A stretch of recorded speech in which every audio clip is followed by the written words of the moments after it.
Olá novamente. Dando continuidade ao nosso treinamento, vamos falar agora sobre emergências traumáticas em ambientes escolares. Dicas e condutas para agir em casos de emergências traumáticas na escola. Os traumas, eles são frequentemente observados em ambientes escolares. São lesões resultantes de forças mecânicas como quedas e impacto. Ou seja, os traumas ele acontecem por algo exterior ao corpo, diferente das emergências clínicas, que acontecem por algum distúrbio dentro do corpo, os traumas irá acontecerão por algo fora do corpo. O objetivo dessa aula é identificar os tipos de lesões, reconhecer sinais visíveis, aplicar medidas de segurança e a conduta adequada dos professores.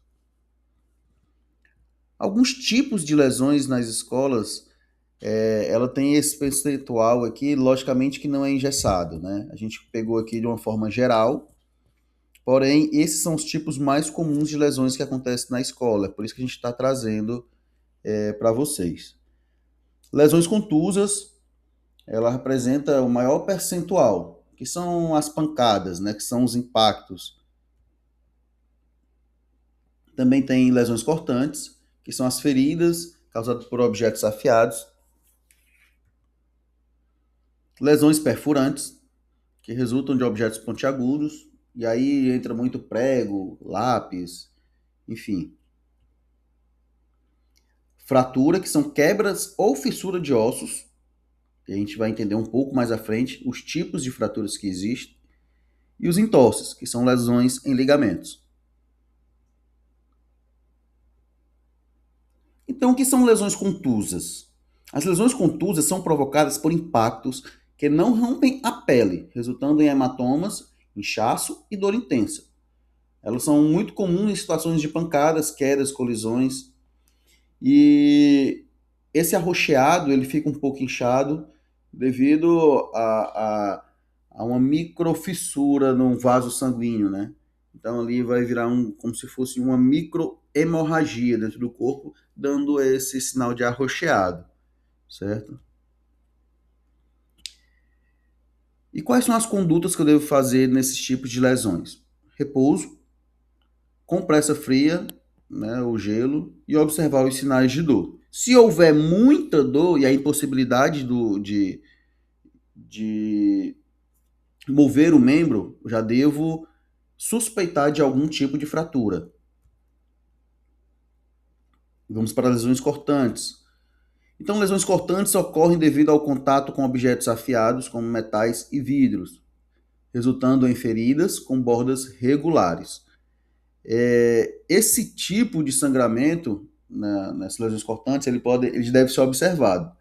Se for um sangramento muito profundo, ele vai ter um fluxo sanguíneo muito maior, e a gente deve se preocupar com um pouco disso. E devemos aplicar as medidas que aprendemos na aula anterior de controle de hemorragias. Se for um sangramento mais moderado, uma compressa simples com um pano limpo já vai resolver ali o nosso problema. As condutas, né, lavar com soro fisiológico, comprimir com gás e limpa, como a gente já falou, e cobrir com curativo simples. Lembrando novamente, se houver uma lesão muito profunda, com alto fluxo de sangramento, deve-se ter uma precaução maior. Uma compressão direta, se necessário até um torniquete. Lesões perfurantes, que ocorrem quando os objetos pontiagudos, como pregos ou vidros quebrados, penetram na pele, causando lesões que podem afetar músculos, nervos e vasos sanguíneos. Aqui a gente tem que ter um pouco de cautela e cuidado para que não haja infecções, certo? Então, é de extrema importância a gente saber atuar nesse tipo de lesão. O que eu devo fazer? Que é não remover o objeto encravado. Isso aí deve ser feito em ambiente intra-hospitalar, pelo médico, treinado, certo? Estabilizar o objeto presente. Na figura, aqui ao lado, nós temos, não sei se é um lápis ou um pedaço de madeira encravado, e foi feito um curativo de forma que esse objeto ele não venha se mover. Perceba que foi colocado vários gases, colocado esparadrapos para poder fixar esse objeto. Aí foi acionado e deveremos acionar o socorro imediatamente nesse tipo de lesão. E o que são as fraturas? As fraturas elas são lesões que quebram ou quebra o osso, né? Ou tem pequenas fissuras, né? Que senão a fissura não é a quebra total do osso.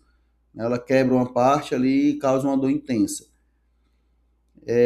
As fraturas elas podem ser abertas ou fechadas. Uma fratura aberta, que é mais comumente conhecido como fratura exposta, né? E também existe a fratura fechada quando não há um rompimento da pele. Como agir nesse tipo de fratura? Né? Não movimentar desnecessariamente, imobilizar a fratura com apoio rígido, aí a gente vai entrar com as talas moldáveis, umas talas pode ser feita de papelão, inclusive. Essa tala ela vai ter que se adequar ao membro. Né? Então, se eu tenho uma fratura aqui no braço, eu coloco uma tala que ela fique em contato com o braço direto, certo? Para que o braço ele não venha a movimentar. Então, é por isso que eu faço sempre uma imobilização, uma articulação acima e uma articulação abaixo, para que o membro ele não venha a movimentar. Se eu movimento o membro, vai ter uma forte dor, posso ter algum tipo de hemorragia. Então, eu tenho que fazer o controle desse membro, né, para que não haja movimentação. O entorse da mesma forma. A fratura é com o osso e o entorse é com o ligamento. E aí pode ser parcial ou total. Né? Da mesma forma, eu tenho que imobilizar com apoio rígido, tanto na articulação em cima como na articulação embaixo.